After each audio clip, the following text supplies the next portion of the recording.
The room was alive with quiet anticipation. Journalists whispered, cameras adjusted, and staffers shuffled papers in the back. Jasmine Crockett walked in, her steps confident but calm, her blue folder in hand.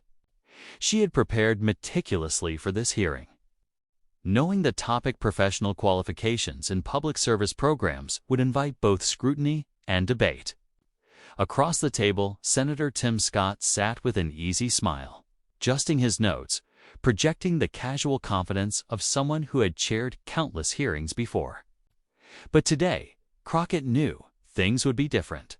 The hearing began with procedural remarks. Scott spoke about accountability, praising bipartisan efforts to streamline programs and improve oversight. The tone was professional, measured, almost ceremonial. Then, almost in passing, he added a comment about academic credentials. His voice was light, but the implication was clear. Not everyone needed a law degree to understand policy. There was a hint of mockery in his phrasing, subtle enough to pass unnoticed by some, but sharp enough to land for those who were paying attention. Crockett paused for a moment, allowing the words to settle. She didn't react immediately. She didn't raise her voice or challenge him aggressively. Instead, she let the silence linger. Reporters instinctively leaned in. Staffers exchanged glances. The room was now aware that this wasn't just a discussion about oversight. It was a clash of perception and credibility. Her first move was deliberate. She opened her folder and pulled out documents she had studied for days. Case studies, district reports, examples of programs affected by policy mismanagement. "Senator Scott," she began, her voice calm but firm, "I respect your experience and perspective. But let's clarify one thing. A law degree represents more than academic achievement. It's a structured framework for understanding regulations, evaluating policy impacts, and analyzing complex systems." She let her words sink in, each sentence precise, measured, and hard to dismiss. Scott raised an eyebrow, prepared to interject, but Crockett continued seamlessly. She highlighted examples of community programs where legal understanding directly influenced the success or failure of initiatives. A district struggling with misapplied guidelines had avoided significant losses because leaders understood regulatory requirements. Another program had implemented new policies efficiently because coordinators were trained to interpret rules correctly. Each example wasn't a hypothetical, it was real-life evidence of the value of legal and political training. The senator attempted a gentle counter. "Congresswoman, practical experience often outweighs formal training. Those working in the field know the realities of implementation better than someone reading statutes." He spoke smoothly. Expecting to regain momentum, Crockett nodded slightly, acknowledging the point without conceding ground. "Absolutely, practical experience is essential," she replied. "But it doesn't replace structured expertise. Law and policy are intertwined with the daily realities of the people affected. Ignoring the frameworks that guide action can create gaps and unintended consequences. Experience plus knowledge equals effective action. Ignoring one side limits impact." The audience was paying close attention. Some leaned forward in their seats, noting the fairness of her argument. She wasn't attacking Scott personally. She was demonstrating the practical application of legal training in public service. She was showing that qualifications mattered without undermining real-world experience. Then she introduced a short case study from a suburban community program. It served dozens of children daily and relied heavily on volunteer coordinators. Under policy adjustments proposed by the state, the program faced increased reporting requirements, additional compliance checks, and extended administrative duties. Crockett explained how these changes, if applied without adequate guidance and resources, would reduce program effectiveness and stress the staff, leaving the children with fewer services. The evidence was clear. Structured knowledge was not just theoretical, it had real-world consequences.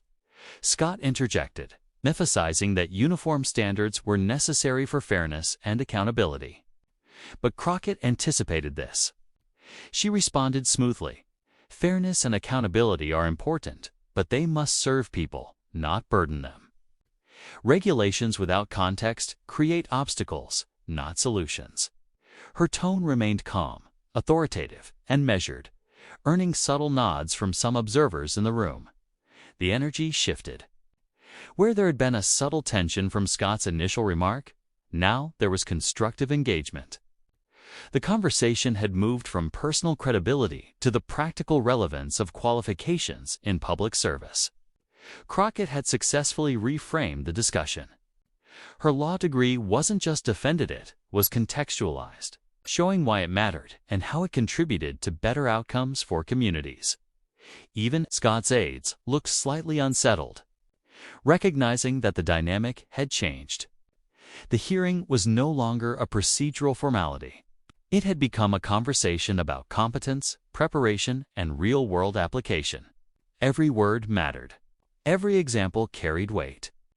And Crockett was not letting the moment pass without turning it into an opportunity to educate, clarify, and assert the value of expertise in governance. By the end of this opening segment, the room had fully shifted focus. The initial subtle mockery had lost its power. Crockett's calm, informed, and evidence-based approach had transformed what could have been an offhand jab into a teaching moment, illustrating that knowledge and experience were not adversaries but complementary tools for effective leadership. As cameras clicked and reporters jotted notes, the stage was set for the next phase of the hearing. The discussion had begun in subtle tension, but now the narrative had shifted. This was no longer about ego, it was about understanding, credibility, and the balance between expertise and experience in public service. The room had settled into a quiet intensity. Jasmine Crockett had successfully reframed the opening tension, turning Senator Scott's subtle jab into a discussion about the practical value of legal expertise. Now she was ready to push further. To anchor the debate in evidence and real-world consequences, Crockett opened her folder and carefully pulled out several case reports and studies she had reviewed over the past weeks. Her movements were deliberate, calm, yet commanding, signaling to everyone present that she was in control of the narrative. "Senator Scott," she began, her voice steady and confident, "I want to focus on the practical implications of policy decisions when we consider qualifications. A law degree isn't just theoretical. It provides training in analysis, interpretation, and the application of complex regulation skills directly relevant to public service programs and oversight." Scott leaned back slightly, maintaining his calm demeanor, but there was a subtle tension in his posture. He was prepared to argue that real-world experience mattered more than formal credentials. He spoke first, his tone smooth and measured. "Congresswoman, I understand your point. But practical knowledge gained through years of direct engagement with communities is often more valuable than academic training. Someone who's lived and worked in the field can make decisions that a textbook cannot anticipate." Crockett nodded thoughtfully, acknowledging the merit of his argument without conceding her own. "Absolutely," she replied. "Practical experience is invaluable. But when we ignore structured expertise, we risk misinterpreting regulations, overlooking critical compliance requirements, and inadvertently creating obstacles for the very communities we aim to support. Practical experience combined with formal training results in more effective, accountable, and sustainable outcomes." Her words hung in the room. The reporter's pens scratched rapidly on notepads, capturing the balance in her argument. She wasn't dismissing Scott's point. She was enhancing it with evidence, turning the discussion into a lesson on complementary skills rather than a clash of egos. Crockett then presented a clear example from a mid-sized city program serving at-risk youth. Volunteers were stretched thin, and administrators were trying to implement new state guidelines. Without proper legal understanding, compliance was inconsistent. Budgets were misapplied, and children's access to essential programs was delayed. Crockett explained how her expertise allowed her to anticipate these issues, work with administrators to redesign procedures, and ultimately improve service delivery. Every detail was concrete, evidence-backed, and relatable. Scott interjected, emphasizing the necessity of standardized approaches for accountability. Congresswoman, uniform standards are essential. Without them, oversight becomes inconsistent and programs risk failure. Crockett responded instantly, her voice calm but firm. Governor, oversight and standards are important, but they must work in practice, not just on paper. If we design rigid rules without considering local realities, we end up creating barriers, not solutions. Accountability should support communities, not overwhelm them. She turned slightly, addressing both the senators and the audience, making her point clear. Rules are only effective if they serve the people they intend to help. The tension in the room had shifted again. Where Scott had expected to dominate with the authority of experience, Crockett had introduced a layer of analytical rigor that reframed the conversation. Now it wasn't about mocking qualifications or dismissing credentials. It was about how skills and experience intersect to produce meaningful results. She continued, drawing attention to another program, this one in a rural district. The initiative relied heavily on volunteers and limited funding. New compliance measures, designed without consultation with on-the-ground staff, threatened to reduce service capacity and slow response times. Crockett's voice remained calm, but there was a subtle edge, a focus on precision. This is what happens when oversight is disconnected from application. Communities suffer. Staff are overburdened. And the most vulnerable children, seniors, families bear the consequences. Scott's aides exchanged glances. They had anticipated debate over policy, but not such a direct, evidence-based critique grounded in real-life implications. The senator himself paused, considering how to respond without undermining his own argument about practical knowledge. Crockett leaned forward slightly, closing the distance between the abstract and the tangible. Senator, this isn't about degrees versus experience. It's about ensuring that our policies function as intended. We need leaders who can interpret regulations, anticipate challenges, and apply solutions in context. Ignoring either element practical knowledge or structured expertise leads to missteps that could have been avoided. Her voice carried clarity and authority, cutting through the room's quiet hum. She wasn't attacking Scott personally. She was dismantling the idea that experience alone was sufficient. The narrative had shifted from a subtle insult into a larger lesson on policy effectiveness. By the time she paused, energy in the room was palpable. Members of the audience leaned forward, journalists typed quickly, and even Scott seemed to reassess his position. Crockett's calm, evidence-driven approach had transformed the conversation. The hearing had begun with tension, but now it was a discussion rooted in reason, practicality, and balanced analysis. She closed this segment of her argument by summarizing, effective leadership and public service require both lived experience and structured expertise. Overlooking one for the other does a disservice to the communities we serve. Qualifications and experience are not competitors. They are partners in delivering real results. The room remained silent for a beat, absorbing the clarity of her point. She had taken a subtle insult, turned it into a teaching moment, and set the stage for deeper discussion. The debate was no longer about personal credentials. It had evolved into a conversation about impact, responsibility, and the thoughtful application of knowledge in real-world settings. The energy in the hearing room had shifted from subtle tension to a dynamic debate. Jasmine Crockett had reframed the initial jab about her law degree into a conversation about the balance between expertise and practical experience. Now the discussion deepened, moving from abstract principles to real-world application, and both sides were fully engaged. Senator Tim Scott leaned forward, resting his hands on the table. His tone was calm but firm as he emphasized his perspective. Congresswoman, while I understand the value of formal training, real-world experience teaches lessons that a degree cannot. People who have worked directly with communities understand challenges firsthand. They know what policies will succeed and which will fail before a single report is filed. Crockett nodded, her expression attentive, acknowledging the merit in his argument. Absolutely, she replied. Practical experience is critical. But let's examine the other side of the equation. Regulations, statutes, and oversight frameworks exist for a reason. Without the ability to interpret and apply them correctly, even the most experienced community worker can encounter barriers that prevent effective outcomes.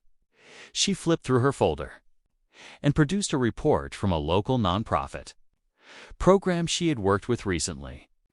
The organization served hundreds of families, offering resources like childcare, tutoring, and after-school activities. New regulations required complex reporting, additional staff training, and detailed compliance checks. Crockett explained how these requirements, if applied without proper legal understanding, would create delays and limit services. This isn't hypothetical, she said. When knowledge of the framework is absent, even well-intentioned efforts can inadvertently harm the community they're meant to support. Scott countered, highlighting that standardized procedures were necessary for fairness and accountability. Rules exist to ensure equity across districts, he said. Without them, some programs receive advantages over others, and outcomes become inconsistent.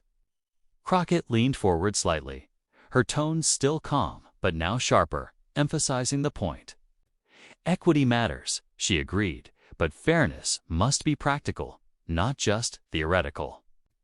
Regulations imposed without context can create obstacles rather than solutions. True accountability ensures programs work in practice and in theory. She illustrated her point further with another case study from a rural district. Volunteers were overstretched, resources were limited, and residents had little access to administrative support. New compliance rules, though well-intentioned, risked slowing down service delivery and reducing the impact on families who depended on the program. Crockett's argument was clear. Policy without understanding practical consequences is incomplete, no matter how well-meaning. Scott paused, considering her examples. He acknowledged that in some cases, the combination of formal training and field experience produced the best outcomes. I see your point, Congresswoman, he said carefully.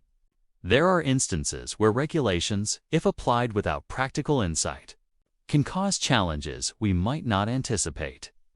Crockett smiled slightly, knowing she had established common ground without surrendering her position.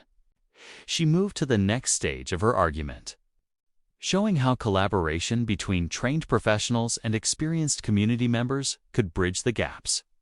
She cited examples where legal training allowed staff to anticipate obstacles, implement solutions, and still respect the lived experience of those working in the field.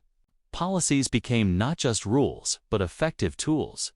The atmosphere in the room grew more engaged. Reporters whispered among themselves, capturing the shift from conflict to constructive dialogue. A few attendees nodded, recognizing the nuanced balance Crockett was presenting. She wasn't arguing that one approach was superior.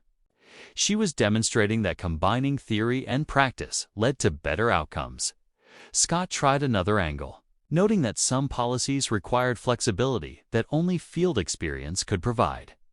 Laws and rules are rigid, he said. Sometimes you need judgment calls, informed by what's happening on the ground. Crockett responded immediately, connecting his point to her earlier examples. Exactly. Judgment is essential, but effective judgment requires understanding the constraints. Experience without a framework can lead to mistakes, and a framework without experience can be disconnected. Integrating both allows for informed decisions that respect both legal obligations and community needs. She leaned back slightly, letting her words resonate. This was a turning point. The conversation had evolved into a discussion about synthesis rather than opposition. The subtle insult that had opened the hearing was now irrelevant.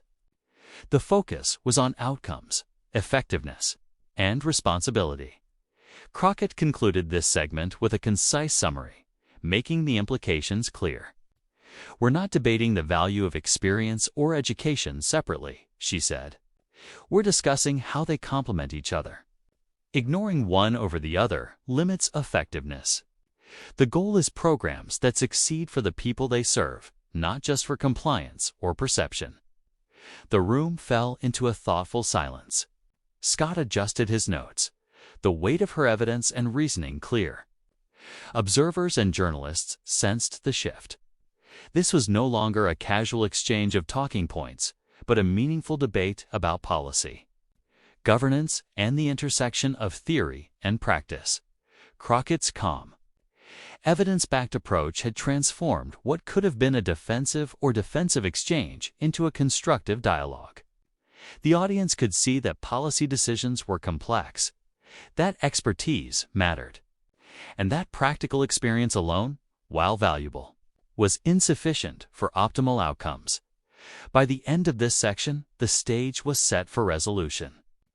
Both parties had clarified their positions, acknowledged merits in each other's perspective, and framed the debate around impact rather than ego. The initial mockery had become irrelevant, replaced by a substantive discussion about effective governance and the interplay between knowledge and experience. By the time the hearing reached its final segment, the energy in the room had shifted completely.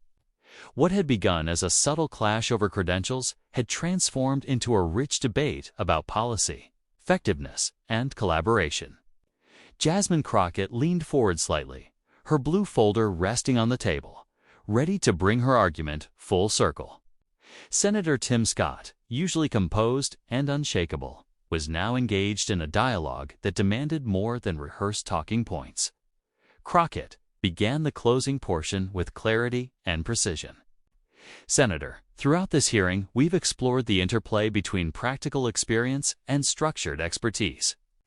We've seen how each contributes to better decision-making, how both are necessary for effective programs, and how ignoring one over the other creates gaps in implementation." She paused for emphasis, letting the words resonate in the room. "This isn't theoretical. These are real-world consequences affecting real people in our communities every day." Scott acknowledged her point, nodding slightly. "Congresswoman, I agree that a balance is essential. Field experience and academic insight together can produce the best results. But my concern remains rigid frameworks can sometimes stifle flexibility needed to respond to unique local challenges."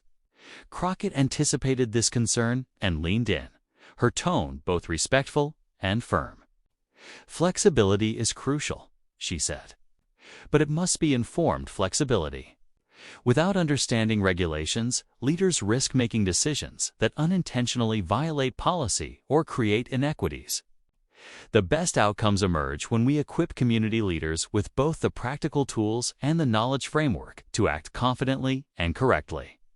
She then illustrated her point with a final case study, one that brought the discussion full circle. A nonprofit serving disadvantaged youth had implemented a new initiative to improve literacy rates. Volunteers were passionate and dedicated, but initial attempts faltered because reporting requirements and compliance measures were misunderstood. Once legal and policy guidance was introduced alongside field experience, the program thrived, attendance improved, student outcomes increased, and the staff could navigate regulations without becoming overwhelmed. Crockett emphasized that this was exactly why expertise and experience must work in tandem. Scott's posture shifted as he listened. The senator, who had opened the hearing with a subtle jab about Crockett's law degree, now recognized the nuance of her argument. She wasn't asserting superiority. She was demonstrating the necessity of collaboration. It was about the impact on programs, communities, and citizens, not about ego or titles. Crockett then turned to the broader implications. Senator, what we've discussed today has relevance beyond this hearing. In public service, policy development, and oversight, we need leaders who understand both the rules and the realities of implementation. Effective governance doesn't happen in isolation. It requires insight, adaptability, and knowledge applied responsibly. She paused, scanning the room to ensure the message landed. Reporters were taking notes rapidly, and staffers listened with attentive expressions. Realizing the hearing had moved from a procedural exercise to a meaningful discussion on leadership and accountability, Scott interjected with one final point, emphasizing trust in those working directly with communities. We need to ensure that the people on the ground feel empowered to make decisions without feeling micromanaged or constrained by overly rigid frameworks. He said. Crockett responded with a nod of agreement, her voice calm and conciliatory. I completely agree. Empowerment is critical. But empowerment is most effective when it is paired with knowledge. When leaders understand the frameworks, they can navigate challenges confidently, make informed decisions, and maintain compliance without hindering outcomes. Knowledge enhances empowerment. It doesn't restrict it. The atmosphere in the room had shifted completely. Where tension had once existed, there was now engagement, respect, and understanding. Crockett's ability to transform a subtle insult into a constructive discussion had changed the tone entirely. Observers could see that the hearing was no longer about who was right or wrong, but about how leadership, policy, and expertise intersect to serve the public. As the hearing wrapped up, Crockett summarized her argument succinctly.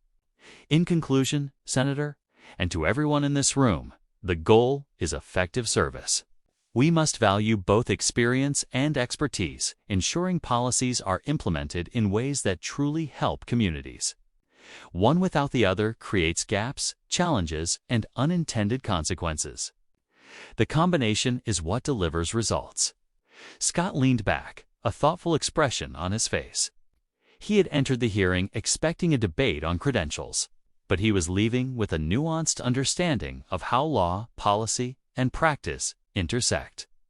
He offered a nod of acknowledgement, signaling respect for Crockett's preparation, evidence-based argument, and measured delivery.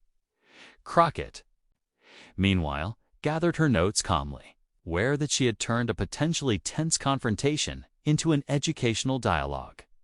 Reporters continued to write, sensing that this was a hearing worth sharing, a story not of conflict, but of reasoning, evidence, and practical insight in the end. The subtle mockery that had opened the hearing was irrelevant.